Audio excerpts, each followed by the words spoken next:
We have established that raising single orphan beavers would not set them up for a successful survival upon release.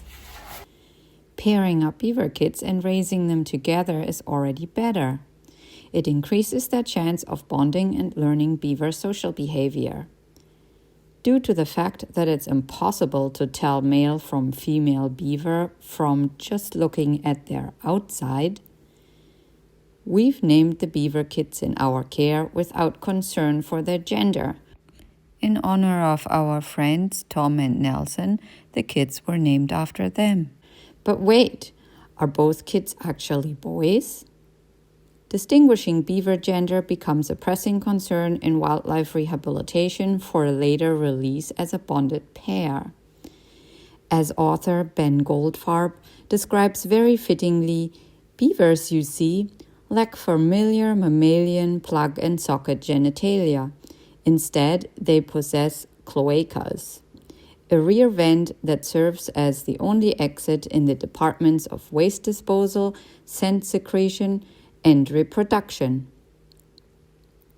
At Interior Wildlife, we release related or pair-bonded beavers together.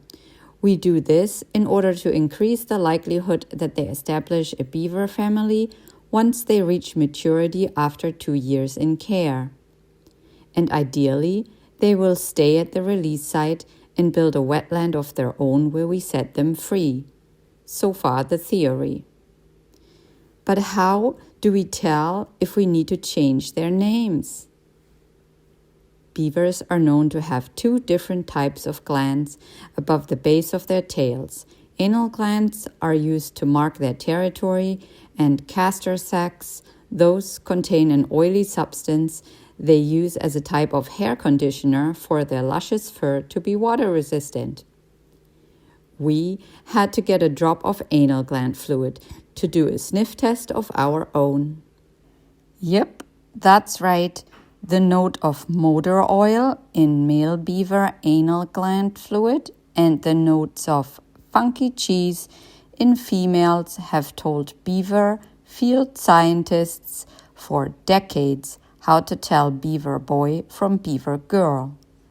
However, as wildlife rehabilitators, we try hard to handle our patients as little as possible. Manual restraint, in order to give them a good butt squeeze, didn't seem ideal. So we've used chemical restraint to get the job done. A light and short-acting sedation is much better than having to hold onto them so tightly that they cannot move. To be sure, we've also taken a radiograph of each kid. Now that they are 6 months old, we felt confident that we could see what's inside. We were looking for a small penis bone of about 2 centimeters hidden below the pelvis in a potential male beaver. Females would lack that bone. Find out if our kids remain to be called Tiny Tom and Baby Nelson, or if they need a name change by checking out our Patreon.